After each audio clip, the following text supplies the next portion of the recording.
sounds and plugins here. Then we have something called Open Project Plugin Picker. Then we have Tempo Tapper.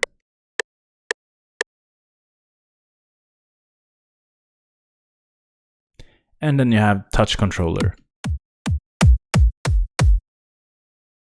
So the two last buttons here, I'm just going to cover this really quickly because I won't cover this later on in this course. But a tempo tapper is basically when you want to find a tempo, and you just tap this here, and this will detect the tempo of your tapping basically. And I'm used to produce with a tempo around 128 BPM, so it may be why this tempo is here.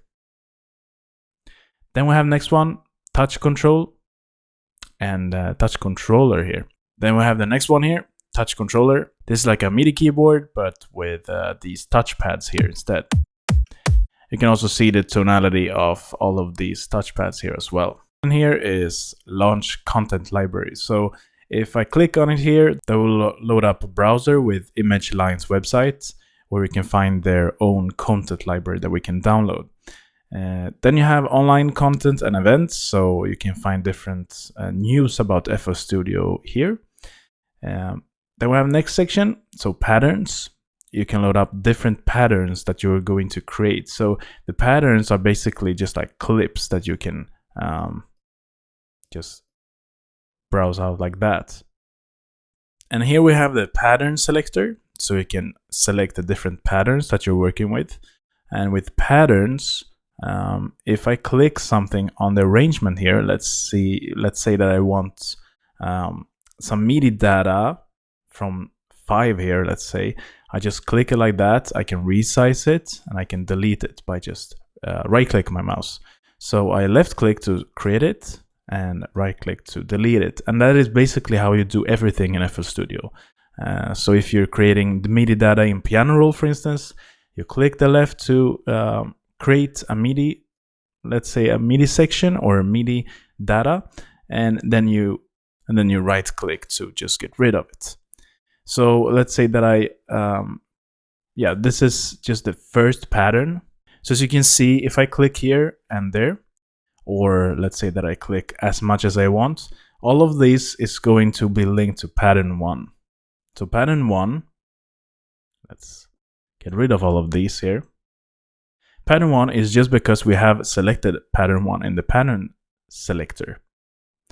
So what patterns is that they contain some MIDI data, or sometimes even audio as well. So let's say that we have a pattern 1 here, and we have that selected here. I can go to the piano roll.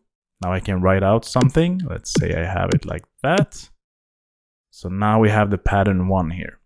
So as soon as I click somewhere, I get the same pattern because we have the pattern 1 selected. But let's say that we want to create some other kind of, let's say, kick rhythm here, because I have it created like the pattern 1 here. So if I just go to pattern 2, so I go up or press just plus, I can also create the name there, or I can go here and I can find next empty, for instance, so like that. So now that is the pattern 3.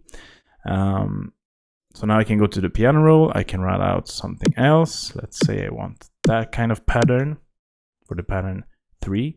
So now if I click here, you will have the pattern 3 with the same data that we created in the pattern 3 that we're going to discuss later on when we're creating our track. Maybe it doesn't make sense for you right now, and that is totally fine. Maybe you're just out there thinking, what is this guy talking about?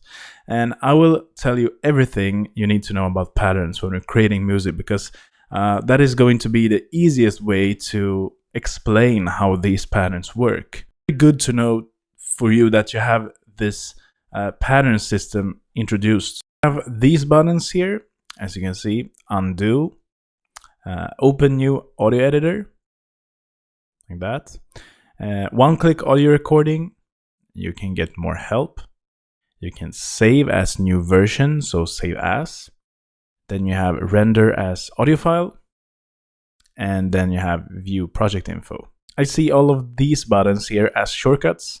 And I don't think you will use them that often. I don't do that.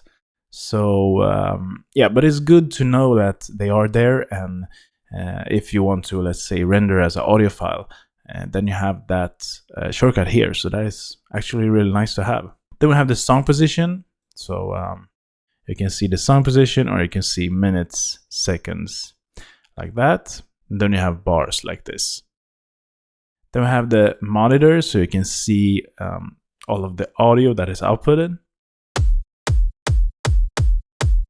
You can also click on it to get different wave spectrum. And you have the peak meter here as well. Then we have the CPU load, so you can see how much your computer is actually working when you're creating or working with your project. Then you have the memory usage, so this will show all of the RAM or RAM memory that FL Studio is using right now. CPU load history, so you can actually see where or when the spikes of the CPU or the processor in your computer is happening. Then you have the amount of voices being processed there as well, and CPU panel. And then we have some more buttons here. So typing keyboard to piano keyboard that I explained before. They have scrolls to reach time markers, step editing mode, enable notes. You have multi-link to controllers, so you can actually control different stuff that is happening to a MIDI controller. Then we have the metronome, wait for input to start playing, countdown before recording, blend recording, and loop recording. So all of these functions here are pretty self-explanatory, but I will still use some of them in this course, and I will use the functions that I think are really the most necessary to feel comfortable using when you're creating music. That is a brief overview of the interface in FL Studio. Let's see you in the next lecture.